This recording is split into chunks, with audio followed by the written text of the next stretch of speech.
Hello students, कैसे हैं आप सब? बढ़िया हैं। चलिए हम लोग आगे कंटिन्यू करते हैं जहां तक हम लोगों ने फिजिक्स में पढ़ा था। इससे पहले चल रहा था एप्लीकेशन ऑफ गाउस लॉ, जिसमें स्फेरिकल सरफेस के लिए हम लोग कर रहे थे, एक स्फेयर के लिए। और स्फेयर के लिए हमने आपसे कहा था कि दो तरीके से आपको इसको हम बताएंगे, एक तो हॉलो स्फेयर के लिए और दूसरा सॉलिड स्फेयर के लिए। तो हॉलो स्फेयर वाला तो हो गया था, जिसमें कंडक्टिंग और नॉन कंडक्टिंग दोनों के लिए सेम ही रहेगा।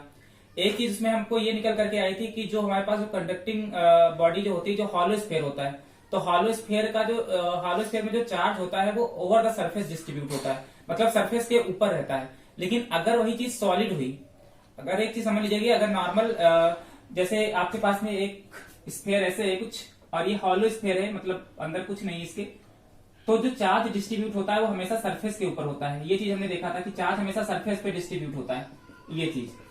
और ये चीज फैराडे ने पहले ही बता रखी है कि चार्ज जो होता है वो सरफेस पर ही डिस्ट्रीब्यूट होता है इस तरीके से, अगर कोई हॉलो स्फीयर है तो, चाहे वो कंडक्टिंग हो चाहे वो नॉन कंडक्टिंग हो। इसी वजह से जैसे आप लोग बताया गया कि जैसे जो बिजली होती है ना, आपसे फोर व्हीलर में हो और अचानक से मतलब बिजली कड़क रही हो, तो कहते हैं ना कि शीशे बंद कर लेना चाहिए, क्योंकि अगर मान लीजिए उसके ऊपर बिजली गिरती भी है तो ऊपर सरफेस पर ही रह करके नीचे टायर के थ्रू निकल जाएगी, अर्थ में जो है ट्रांसफर हो जाएगी। तो वही सेम चीज, क्योंकि सरफेस के ऊपर ही चार्ज रहता है हमेशा। लेकिन आज हमको बात हॉलो की करनी नहीं है, आज हमको सॉलिड स्फीयर की बात करनी है कि अगर वो स्फीयर सॉलिड हुआ तो क्या होगा, अगर सॉलिड हुआ तो। और उस सॉलिड में भी दो हमारे पास प्रोसेस है, एक तो कंडक्टिंग के लिए, दूसरा नॉन कंडक्टिंग के लिए है। तो कंडक्टिंग के लिए सेम डेरिवेशन वही अप्लाई हो जाएगा जो पहले था, लेकिन यहाँ पर बात हम करेंगे आज नॉन कंडक्टिंग के लिए। तो हेडिंग देखिए हमने क्या लिखी हुई है कि electric field due to a uniform charge non conducting sphere. और ये स्फीयर जो भी हमारे पास होगा वो सॉलिड में होगा। अब देखिए होता क्या है एक्चुअली में कि अगर मान लीजिए कोई आपके पास में सॉलिड है स्फीयर, तो सॉलिड स्फीयर में होता क्या है एक्चुअली में कि जैसे एक सॉलिड स्फीयर हम ले लेते हैं इस तरीके से, तो आपको पता है कि इसके मेटल के पार्टिकल अंदर भी होंगे, तो चार्ज जो होगा पूरे, देखो उसमें क्या होता था, चार्ज एरिया के अकॉर्डिंग डिस्ट्रीब्यूट होता था। यहां पर चार्ज पूरे वॉल्यूम में रहेगा। एक चीज ये समझ लीजिएगा कि अगर मान लेते हैं हॉलो है, एक हॉलो चीज से कोई गेंद ले लेते हैं, उसकी आयरन की ले ले, किसी भी मेटल की या नॉन मेटल की ले ले, जिसको हम हॉलो मान लेते हैं, तो उस पे तो सरफेस के ऊपर ही चार्ज रहेगा, उसके बीच में तो कोई चार्ज नहीं रहेगा। हमने देखा था कि inside the sphere charge will be zero. लेकिन अगर ये अगर सॉलिड है, सॉलिड होने का मतलब है कि ये पूरी तरीके से तो भरा हुआ है ना, तो यहाँ पर चार्ज जो होगा वो एरिया के अकॉर्डिंग डिस्ट्रीब्यूट नहीं होगा। वहां पर जो हमने क्यू की वैल्यू रखी थी वो चार्ज डेंसिटी इंटू एरिया किया था। यहाँ पर जो भी चार्ज हमारे पास डिस्ट्रीब्यूट होगा वो वॉल्यूम के अकॉर्डिंग होगा, इसके वॉल्यूम के पूरे भर में होगा। और एक चीज और भी है कि बॉडी कैसी है, देख लीजिए, non conducting body. Non conducting है तो इसका मतलब ये है कि जरूरी तो है नहीं कि हर जगह पर जैसे बराबर बराबर वो रहेगा हमारे पास चार्ज, कहीं पर चार्ज ज्यादा हो सकता है, कहीं पर चार्ज कम भी हो सकता है, यानी कि यूनिफॉर्मली डिस्ट्रीब्यूट नहीं होगा। लेकिन जो हम मान करके चलेंगे वो यूनिफॉर्मली डिस्ट्रीब्यूट मान करके चलेंगे। तो एक बार हम करके दिखा देंगे आपको यूनिफॉर्मली डिस्ट्रीब्यूट चार्ज के लिए, और एक बार हम मान के दिखा देंगे आपको जब आप नॉन यूनिफॉर्म होगा, मतलब कि जो आपका इसमें जो चार्ज होगा वो नॉन यूनिफॉर्म होगा, तो कहीं पर ज्यादा कहीं पर कम होगा, उस केस में भी बताएंगे आज। लेकिन हम मान करके चलते हैं कि सॉलिड स्फीयर में जो चार्ज डिस्ट्रीब्यूट हुआ है वो वॉल्यूम के अकॉर्डिंग यहाँ पर रखा जाएगा और ये पूरे में जितना भी आपका सॉलिड स्फीयर है पूरे भर में यूनिफॉर्म है। ठीक है, तो इसके लिए आपको आज डेरिवेशन करना है। तो हेडिंग पड़ गई है, हेडिंग आप लोग डाल लीजिएगा, और इसको हम लोग करते हैं जैसे उसमें किया था वही सेम प्रोसेस इसमें भी करेंगे कि एक बार आपको ये जो स्फीयर है उसके बाहर आपको निकालना है, मतलब एक्सटर्नल पॉइंट पे निकालना है आउटसाइड। दूसरा आपको इस सरफेस के ऊपर ही निकालना है, मतलब एट द सरफेस। और तीसरी चीज जो निकालनी है वो इनसाइड द सरफेस निकालना है आपको इस स्फीयर के। तो तीन केस आपको इसमें भी बनेंगे, वही सेम केस जो वहां पर होते थे हमारे पास। तो इनको कर लेते हैं हम लोग, तो एक एक करके करते हैं हम। अच्छा, हमने जो इससे पहले वाला जो डेरिवेशन किया था उसमें हमने जो इसका रेडियस माना था स्फीयर का वो कैपिटल आर माना था आई थिंक, तो उसी को हम लेकर के चलते हैं। तो सबसे पहला केस हमारे पास होगा एट एक्सटर्नल पॉइंट, मतलब स्फीयर के बाहर कोई एक पॉइंट होगा, वहां पर आपको कैलकुलेट करना होगा एट एक्सटर्नल पॉइंट। अब एक्सटर्नल पॉइंट का मतलब ये होता है कि जो गॉसियन सरफेस हम अज्यूम करेंगे उसका जो रेडियस होगा वो ग्रेटर देन होगा किसके, स्फीयर के। तो वही सेम फिनोमेना आपको करना है जो पिछले वाले में किया था। चलो हम लोगों ने क्या किया, देखिए इधर एक स्फीयर हमने मान लिया है, ये स्फीयर है और इसको हमने क्यू चार्ज दे दिया है और इसका रेडियस आर है, एक सॉलिड स्फीयर है और यहाँ पर चार्ज पूरे भर में यूनिफॉर्मली डिस्ट्रीब्यूट है, ऐसा मान करके चल रहे हैं, क्यू चार्ज है। ठीक है, और एक जो हमने ये गॉसियन सरफेस माना है वो अभी बाहर माना है, तो इस गॉसियन सरफेस पे एक्सटर्नल पॉइंट पे हमको कैलकुलेट करना है। ठीक है, तो यहाँ पर कैलकुलेट, और इसका रेडियस हमने कितना माना है, आर। और मान लेते हैं कि यहाँ पर कोई एक पॉइंट पी मान लेते हैं जहां पर आपको क्या करना है, कि आपको इलेक्ट्रिक फील्ड कैलकुलेट करना है। तो देखो जहां पर आपको ये इलेक्ट्रिक फील्ड कैलकुलेट करना है तो आपको पता है कि ये पूरा पूरा यूनिफॉर्मली होगा, पूरी तरीके से सिमेट्रिक होगा पूरा। तो अगर ये सिमेट्रिक होगा तो इसको हम एक यहाँ पर अगर एक क्रॉस सेक्शन ऐसे कट कर लें यहाँ पर, तो आपको पता है कि वो पूरा प्रोसेस सेम उसी होगा। इसमें भी देखो क्या होगा कि इलेक्ट्रिक फील्ड वेक्टर भी बाहर की तरफ होगा इसका, और इसका एरिया वेक्टर भी कहां पर होगा, बाहर की तरफ होगा। और ये देखो ये पूरा सरफेस है हमारे पास, ये तो पूरा स्फीयर ही था, और ये गॉसियन सरफेस हमारे पास, और ये गॉसियन सरफेस पे बाहर की तरफ देखो हमने माना एक पी पॉइंट एक्सटर्नल पॉइंट पर, और यहाँ पर देखो एरिया वेक्टर और इलेक्ट्रिक फील्ड वेक्टर दोनों बाहर की तरफ है, दोनों के बीच का एंगल 0 डिग्री होगा जैसे पहले वाले में हुआ करता था। तो ये हमारे पास पूरा बनकर के तैयार हो गया ये फिगर। अब इसको उसी तरीके से कैलकुलेट करेंगे स्टेप टू स्टेप, जैसे पिछली बार किया था हम लोग ने। स्टेप 1, पहला स्टेप क्या होगा कि अज्यूम गॉसियन सरफेस, जो उसमें किया था वही सेम काम इसमें अभी आपको करना है कि assume Gaussian surface is a sphere. ठीक है, एक स्फीयर की आपको अज्यूम करना होगा इसमें गॉसियन सरफेस, जैसे उसमें हमने मान रखा था ये वाला। दूसरा स्टेप आपको कैलकुलेट क्या करना होता था, इसमें भी आपको टोटल इलेक्ट्रिक फ्लक्स कैलकुलेट करना होगा, यानी कि फाई ई इक्वल टू वही फॉर्मूला लगाएंगे, close integral of E into D A cos theta. तो देखो यहां पर भी दोनों के बीच का एंगल कितना है, इलेक्ट्रिक फील्ड वेक्टर और एरिया वेक्टर के बीच का एंगल 0 डिग्री है। तो वही चीज हो जाएगा कि close integral of E D A cos 0 degree, और कॉस 0 का मान आपको पता है कि 1 होता है, और डी ए का इंटीग्रेशन कितना हो जाएगा ए, तो ये कितना बन जाएगा ई इंटू ए। तो एरिया भी हमको पता है कि इसका एरिया जो हमारे पास होता है वो कितना होता है 4 पाई आर स्क्वायर होगा। तो ये 4 पाई, और इसका रेडियस कितना है देखिए आर है स्मॉल आर, तो ये हो जाएगा 4 पाई आर स्क्वायर। इसको इक्वेशन नंबर 1 मान लेते हैं। अब देखिए क्या है कि अगर हम अब यहां पर देखो, अगर हम स्टेप नंबर थर्ड में अगर हम क्या करना चाहें, इसका चार्ज कैलकुलेट करना चाहें कि चार्ज कितना होगा, तो चार्ज अगर कैलकुलेट करना चाहेंगे तो Q बराबर हमको फॉर्मूला पता है कि Q इक्वल टू क्या होता है सिग्मा, और यहाँ पर एरिया की जगह क्या रखेंगे, वॉल्यूम रखेंगे। इस चीज का ध्यान रखिएगा, ये भी वॉल्यूम है, क्योंकि यहाँ पर जो चार्ज डिस्ट्रीब्यूट होगा वो वॉल्यूम के अकॉर्डिंग होगा, क्योंकि सॉलिड है तो सॉलिड तो हर जगह पर वॉल्यूम होगा ना उसका। जैसे एक नॉर्मल मान लीजिए गेंद है प्लास्टिक की, तो अंदर से हॉलो होती है, तो अगर उसमें चार्ज की बात करेंगे तो ऊपर ऊपर डिस्ट्रीब्यूट हो जाएगा, लेकिन अगर वही चीज क्या पूरी सॉलिड होगी तो अंदर तक पूरा चार्ज भरा होगा, है ना। तो उस तरीके से तो हम वॉल्यूम के अकॉर्डिंग बात करेंगे। यहाँ पर वॉल्यूम जो है वो अप्लाई होगा, यहाँ पर एरिया अप्लाई नहीं होगा। तो देखो ये वॉल्यूम हो जाएगा, तो देखो Q बराबर फॉर्मूला क्या हो जाएगा आपका, ये तो हो जाएगा सिग्मा इंटू वॉल्यूम। वॉल्यूम कितना होता है स्फीयर का 4/3 पाई आर क्यूब, और यहाँ पर रेडियस कौन सा रखा जाएगा, ये आर पाई आर क्यूब, क्योंकि यहाँ पर जो Q रखा जाता है वो गॉसियन सरफेस के द्वारा जो इनक्लोज्ड होता है चार्ज, उसका वॉल्यूम रखा जाता है, चार्ज रखा जाता है यहाँ पर, यानी Q इनसाइड। इनसाइड का मतलब ये होता है कि जो चार्ज इस गॉसियन सरफेस के द्वारा इनक्लोज्ड है। तो देखो यहाँ पर चार्ज तो यहाँ पर है, और ये पूरा का पूरा चार्ज देखो इस गॉसियन सरफेस में इनक्लोज है, मतलब बंद है। तो यहाँ पर जो हमारे पास Q होगा वो ये होगा, ये सिग्मा लिखा है, 6 से मत मान लेना, सिग्मा 4/3 पाई आर क्यूब। ठीक है, ये चीज हमारे पास बनकर के तैयार हो गई। अब देखो एक्चुअली में क्या है कि ये Q इनसाइड हो गया। अब लास्ट वाला स्टेप आपको वही करना है कि आपको क्या करना है यहाँ पर कि अप्लाई गॉस थ्योरम। तो अप्लाइंग गॉस थ्योरम, अगर गॉस थ्योरम अप्लाई करेंगे, स्टेप वही करने हैं जो पिछले बारे में किया था हम लोगों ने। तो देखो फाई ई इक्वल टू क्या होता है formula, Q upon epsilon not, ये हमारे पास फॉर्मूला बनकर के तैयार होता है।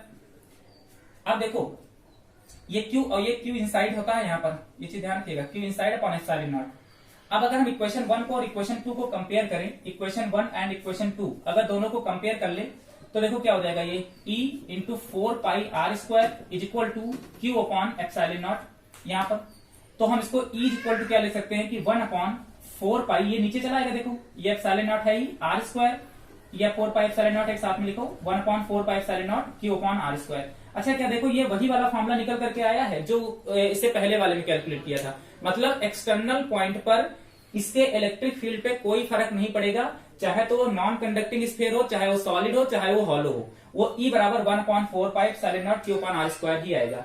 अगर हम Q की वैल्यू यहाँ पर पुट कर दे, जो वैल्यू हमने निकाली है यहाँ से, तो देखो ये E बराबर क्या बन जाएगा 1/4 पाई एप्सिलॉन नॉट इंटू, देखो इसकी जगह हम अगर इसकी वैल्यू पुट कर दें, देखो sigma into 4/3 pi r cube. अगर इसकी वैल्यू हम यहाँ पर अगर पुट कर देते हैं तो देखो 4 से 4 पाई कट जाएगा पूरा, और क्या कट जाएगा, और कुछ नहीं कटने वाला इसमें से। तो देखो ये E बराबर क्या बन जाएगा आपका, इधर लिखे दे रहे हैं, देखो E बराबर क्या बन जाएगा फॉर्मूला आपका, E इज इक्वल टू हो जाएगा, देखो यहां से आपका बचेगा एप्सिलॉन नॉट सिग्मा, तो ये सिग्मा अपॉन एप्सिलॉन नॉट, और यहां से बचेगा आर क्यूब, तो ये आर क्यूब बचेगा ही आपका पूरा।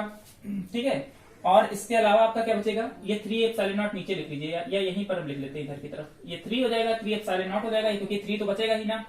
और आपका क्या बचेगा, ये आर स्क्वायर देखो यहाँ का छूट गया था, क्यू की वैल्यू हमने रखा था और यहाँ पर ये आर स्क्वायर छूट गया है, इसको भी कहीं नीचे लिख देते हैं आर स्क्वायर, तो ये आपका बचेगा नीचे आर स्क्वायर। अब एक चीज देखो, हमको पता है कि सिग्मा तो आपके पता है कि चार्ज डेंसिटी कांस्टेंट रहेगी, एप्सिलॉन नॉट कांस्टेंट है ही।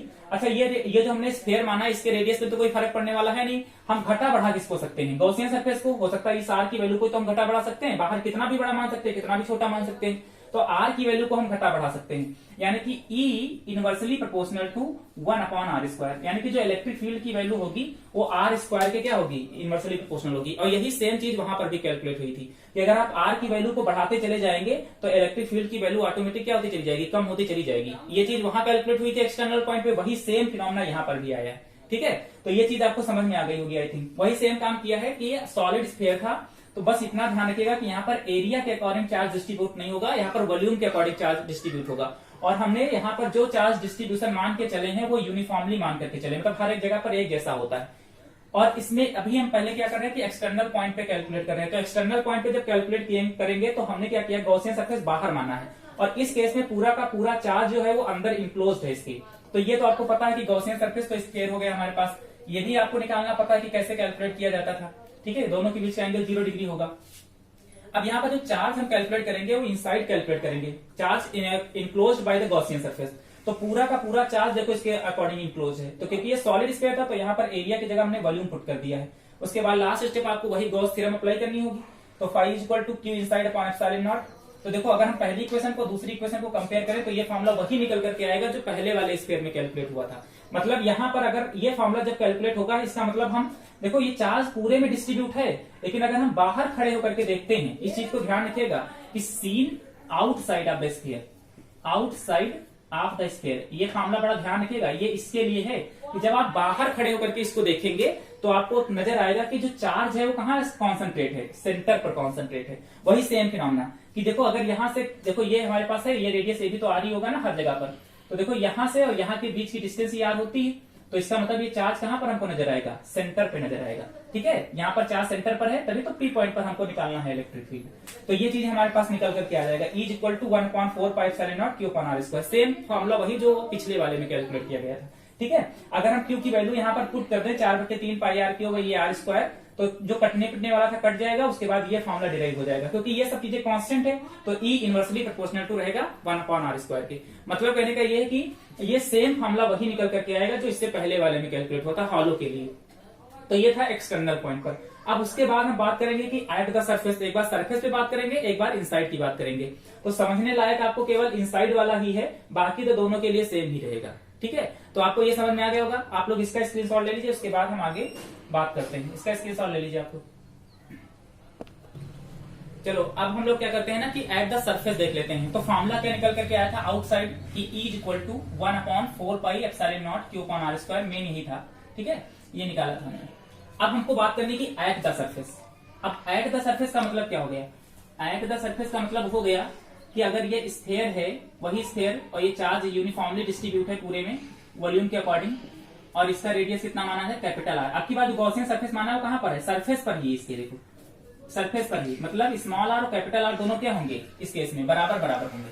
तो एट द सरफेस अगर हम बात करें, एट द सरफेस केस 2, तो इस केस में क्या होगा कि जो आर होगा वो कैपिटल आर के क्या होगा, बराबर होगा।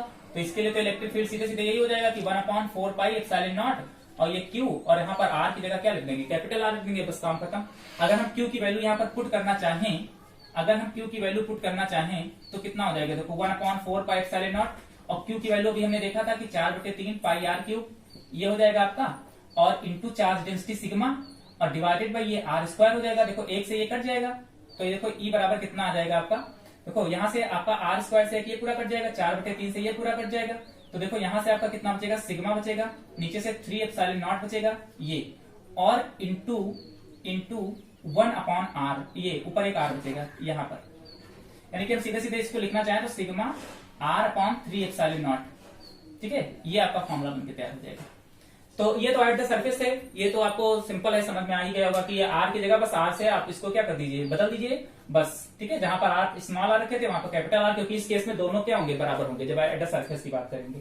तो ये आ जाएगा sigma r upon 3 epsilon naught. अब बात करेंगे यहाँ पर इनसाइड द स्फीयर, ठीक है, इसका स्क्रीनशॉट ले लीजिए, उसके बाद इनसाइड द स्फीयर बात करते हैं। बैठे रहो।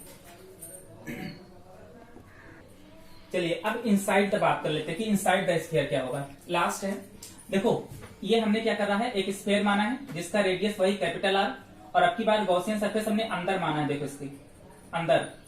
और देखो उसमें क्या होता था कि जब अंदर मानते थे तो क्यू 0 हो जाता था, यहाँ पर अंदर क्यू 0 नहीं होगा, क्योंकि पूरे वॉल्यूम की बात कर रहे हैं ना, तो कुछ ना कुछ तो चार्ज अंदर भी तो होगा इसके। लेकिन ये तो है नहीं कि हर जगह यहाँ पर सेम, यहाँ पर सेम होगा, यहाँ पर कुछ और होगा। मान लेते कि बाहर चार्ज क्यू है, तो अंदर जो इनक्लोज है इसके वो मान लेते कितना है, क्यू डैश है। भाई देखो अगर हम गॉसियन सरफेस बाहर मान लेते तो पूरा का पूरा चार्ज स्टोर हो रहा था, समझ रहे हो ना। अगर हम अंदर चले जाएंगे इसके अंदर, तो पूरा चार्ज कहाँ इनक्लोज हो रहा है ना, इसके अंदर देखो इतना, इतने भर में जितना चार्ज होगा उतना ही तो स्टोर हो पाएगा।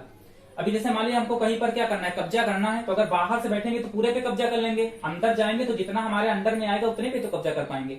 तो अगर यहाँ अंदर बैठे हैं तो हम इतने भर में जितना चार्ज होगा उतने पर भी हम क्या कर सकते हैं, इतना ही इनक्लोज होगा ना गॉसियन सरफेस के द्वारा, पूरा तो होगा नहीं, जितना इसके अंदर है गॉसियन सरफेस के अंदर है उतने तो इनक्लोज हो पाएगा चार्ज। तो देखो अब करना क्या है कि इस केस में आपको समझना है, देखिए कायदे से कि ये फॉर्मूला तो सेम वही निकल करके आया था कि E equal to 1/4 pi epsilon naught Q upon R square. लेकिन यहाँ पर जो आपको गॉसियन सरफेस, ये इक्वेशन ये इस इक्वेशन को हम कॉमन लेकर के चलेंगे जैसे चल रहे थे।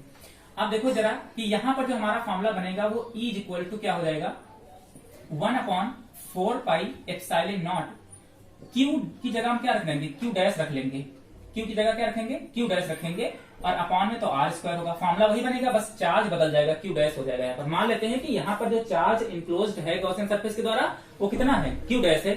अब इस Q डैश की वैल्यू हम क्या करेंगे, कैलकुलेट करेंगे कि भाई टोटल चार्ज का कितना चार्ज वो इनक्लोज कर रहा है ना। जैसे मान लेते हैं कि एक खेत था हमारे पास ऐसे सर्कुलर में, तो इसका पूरा एरिया मान लेते हैं कितना है, 1200 स्क्वायर फीट का है। अब अगर हम इसको बीच में इतना, हमको केवल इतना देखना है कितना है, तो टोटल का देखना पड़ेगा ना कि इतना में कितना आ रहा है, समझ रहे हो ना। तो हमको टोटल से इसको कंपेयर करना पड़ेगा, वही सेम केस यहाँ पर भी कर रहे हैं हम लोग। तो देखो क्या है कि अब अगर हम यहाँ पर गॉसियन सरफेस, अगर यहाँ पर हम वो गॉस का लॉ अप्लाई करते हैं, तो फाई इक्वल टू फॉर्मूला हमारे पास क्या होता है, फाई इक्वल टू वही होता है फॉर्मूला, क्या कहते हैं, Q अपॉन एप्सिलॉन नॉट होता है, Q ये वाला, ठीक है। तो यहाँ पर Q अपॉन एप्सिलॉन नॉट जहां पर रखा है वहां पर हमको क्या रखना पड़ेगा, Q dash upon epsilon not रखना पड़ेगा। और ये Q जो होता है वो क्या होता है, इनसाइड वाला ही तो होता है। एक काम करते हैं, इसको हम यहाँ से मिटा करके पूरी इक्वेशन फिर से ही लिख देते हैं। देखो आप लोगों ने लिखा था कि फाई E इक्वल टू क्या निकला था, E इंटू ए, ये पहली इक्वेशन जो बनाई थी याद करिए पहले वाले में। तो फाई E इक्वल टू क्या होता था, E की वैल्यू तो हमने रख लिया ये, और एरिया कितना रखेंगे हम 4 पाई, और यहाँ पर R स्क्वायर, ठीक है। ये इक्वेशन 1 हुआ करती थी।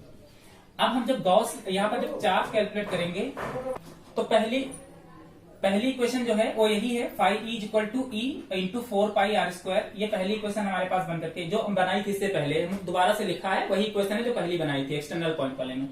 अब इसमें जो दूसरा स्टेप करते थे वो चार्ज कैलकुलेट करते थे। तो देखो अगर हमको यहाँ पर गॉस लॉ अप्लाई करना हो, अगर हम डायरेक्ट गॉस लॉ अप्लाई कर दे रहे हैं, देख लो तो गॉस लॉ का क्या होता है formula, phi E equal to Q inside, मतलब कितना गॉसियन सरफेस के द्वारा बंद है, और डिवाइड बाई एप्सिलॉन नॉट, और यहाँ पर Q की जगह क्या रखेंगे, Q डैश, क्योंकि हमको Q डैश कैलकुलेट करना है यहाँ पर, ठीक है। तो ये Q डैश। अब Q की वैल्यू निकालने का फॉर्मूला क्या होता था, Q इक्वल टू क्या होता है, सिग्मा मतलब चार्ज डेंसिटी इंटू वॉल्यूम। तो यहाँ पर वॉल्यूम रखेंगे 4/3 पाई।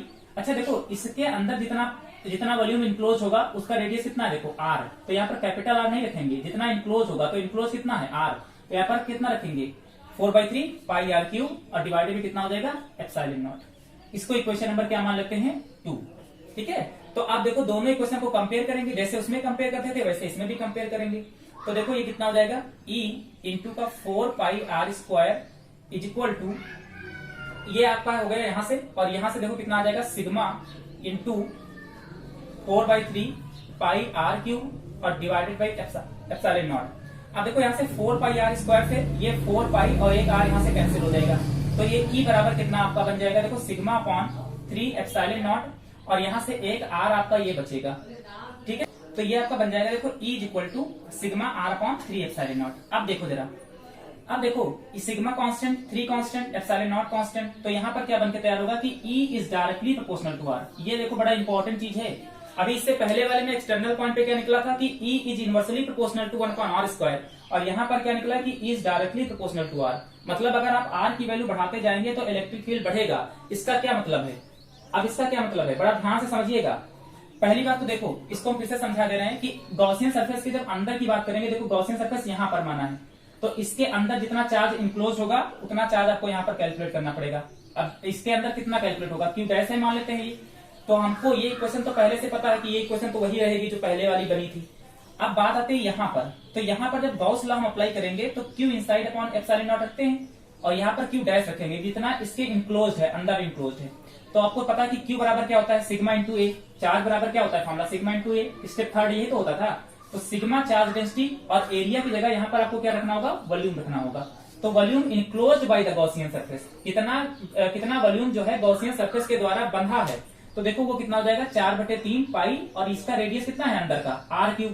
ठीक है, तो r3 यहाँ पर रखा था, वहां पर हमने कैपिटल आर रखा था क्योंकि वो बाहर था और अंदर पूरा चार्ज इंक्लोज था। यहाँ पर पूरा नहीं है, यहाँ पर स्मॉल r जितना है उतना ही चार्ज इंक्लोज है। तो ये बनके तैयार हो गया। अब देखो पहली इक्वेशन को दूसरी इक्वेशन को कंपेयर करेंगे, जो कटने पिटने वाला था काट दिया, तो ये बनकर के तैयार हो गया। जो कांस्टेंट था वो कांस्टेंट रख दिया, तो इज डायरेक्टली प्रोपोर्शनल टू कितना हो गया, r। अब देखो बड़ा इंटरेस्टिंग चीज है, अब इसका हम लोग बनाएंगे क्या, इसको देखो, इसका आप लोग स्क्रीनशॉट ले लीजिए, जल्दी से ले लीजिए, हो गया। अब देखो क्या है कि अब हम जरा कंपेयर करते हैं दोनों को। देखो ये तो हमारे पास, देखो ये इनसाइड निकल के आया है, इनसाइड क्या निकल के आया है ये, और आउटसाइड क्या निकल के आया था, 1/r²। अब इससे क्या समझ में आ रहा है, देखो सुनो, ये हमारे पास स्फीयर है जिसका रेडियस क्या था, कैपिटल आर। इससे बड़ा अच्छे से समझिएगा। और जब गॉसियन सरफेस हमने आर माना था ये, अब देखो इससे क्या मतलब समझ में आ रहा है कि जितना आप इनसाइड है, ये ध्यान रखिएगा, ये इनसाइड वाला है जब तक अंदर है हम, और जैसे बाहर निकलेंगे वैसे कौन सा फॉर्मूला अप्लाई होने लगेगा, ये वाला। अंदर है तो ये फॉर्मूला अप्लाई होगा और बाहर है तो ये फॉर्मूला अप्लाई होगा। पेपर में आएगा तो बड़ा ध्यान से रखिएगा। देखो अंदर की तरफ है कि जैसे जैसे हम आर की वैल्यू बढ़ाएंगे इलेक्ट्रिक फील्ड बढ़ेगा। मतलब अगर आर इतना है तो इलेक्ट्रिक फील्ड कुछ और होगा, अगर आर की वैल्यू थोड़ा सा और हम बढ़ा दें, इतना कर दें, तो इलेक्ट्रिक फील्ड और बढ़ जाएगा। अगर आर की वैल्यू हम और कर दें तो और बढ़ जाएगा। मतलब देखो सरफेस तक, यहां से लेकर के सरफेस तक जितना हम आर बढ़ाते जाएंगे उतना ई की वैल्यू क्या होती जाएगी, बढ़ती चली जाएगी।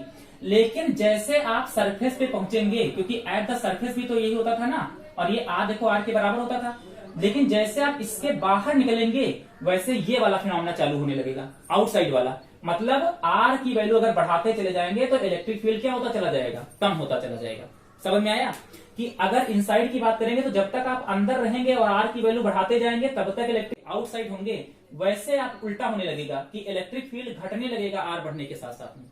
तो अगर हम ग्राफ बनाना चाहें तो कैसे बनेगा, देखो उसका ग्राफ कैसे बना था, उसका ग्राफ देखो कैसे बना था, क्योंकि उसमें तो इनसाइड 0 होता था, उसमें इनसाइड क्या होता था, 0 होता था। जैसे ये रेडियस हमने आर माना था और एक ग्राफ हमने बनाया था, ठीक है, इधर की तरफ हमने क्या माना था, इलेक्ट्रिक फील्ड माना था, इधर आर माना था। तो देखो यहां से यहां तक देखो, अंदर की तरफ तो हमने कहा था कि 0 ही रहेगा, जब तक अंदर रहेंगे तब तक 0 रहेगा, तो यहां तक। उसके बाद ये ऐसे ग्राफ कुछ बना था, लेकिन यहाँ पर ऐसा केस है नहीं। देखो इसका ग्राफ कैसे बनेगा, ग्राफ ही आपको बनाना पड़ेगा। देखो इस थियरी नहीं बनेगा। देखो क्या है कि ये देखो ये आपका रेडियस आर है, अगर हम यहाँ पर ग्राफ, वही वाला ग्राफ यहाँ पर सेम बनाएं, देखो ऊपर की तरफ हम लोग दिखाते हैं इलेक्ट्रिक फील्ड और इधर की तरफ हम लोग क्या दिखाते हैं, आर। अब सुनो, अब देखो जब हम अंदर की तरफ आर मानते थे तो जब तक अंदर रहेंगे तब तक क्या हो रहा था, is directly proportional to r. मतलब यहां से यहां तक देखो, यहां से यहां तक, ठीक है, ई अंदर, इसके अंदर इनसाइड द स्फीयर अंदर की बात करेंगे तो इज डायरेक्टली प्रोपोर्शनल टू क्या है, आर। मतलब क्या है कि अगर इसको बढ़ाओगे तो इसको बढ़ेगा ये। तो अगर ये दोनों डायरेक्टली प्रोपोर्शनल होते हैं तो ग्राफ कैसा बनता है, ग्राफ इसका कैसा बनेगा, एक स्ट्रेट लाइन बनेगा ऐसे करके, ठीक है। थोड़ा सा ये बहुत बड़ा हो गया है, ये जो है इधर आर हो जाएगा आपका, तो यहां से यहां तक तो कैसा बनेगा, देखो बिल्कुल एक स्ट्रेट लाइन बनेगा ये तो आपको पता है कि ये जो आपको शो कर रहा है वो क्या शो कर रहा है कि E is directly proportional to R। अगर R की वैल्यू बढ़ाएंगे तो E बढ़ेगा, तो ये स्ट्रेट लाइन शो करेगा। लेकिन जैसे आप सरफेस पे पहुंचेंगे, सरफेस के बाहर जाएंगे, वैसे R बढ़ने के साथ साथ में इलेक्ट्रिक फील्ड क्या होना स्टार्ट कर देगा, कम होना स्टार्ट कर देगी। तो यहां से फिर से आपका ग्राफ कैसा बन जाएगा, इसी तरीके से कर्व की तरह बन जाएगा ये ऐसे, ये ठीक है। तो ये दिखाएगा E is inversely proportional to 1/r², और ये दिखाएगा डायरेक्टली प्रोपोर्शनल टू R, ठीक है। तो ये चीज समझ में आया कि इस ग्राफ में और इस ग्राफ में अंतर क्या था, कि इनसाइड देखो इलेक्ट्रिक फील्ड बढ़ने के साथ साथ में R बढ़ने के साथ में इलेक्ट्रिक फील्ड बढ़ेगा, लेकिन जैसे आप बाहर पहुंचेंगे वैसे ये फॉर्मूला अप्लाई होने लगेगा, R बढ़ने के साथ में E क्या होने लगेगा, घटने लगेगा। तो ये चीज समझ में आ गई होगी आपको नॉन कंडक्टिंग के लिए और कंडक्टिंग के लिए। ठीक है, तो ये इनसाइड के लिए हो गया, ये आउटसाइड के लिए हो गया, ये एट द सरफेस हो गया था। ये आपके लिए ये किसके लिए है? सॉलिड के लिए है। और इससे पहले जो हमने किया था वो किसके लिए किया था? हॉलो स्फीयर के लिए किया था।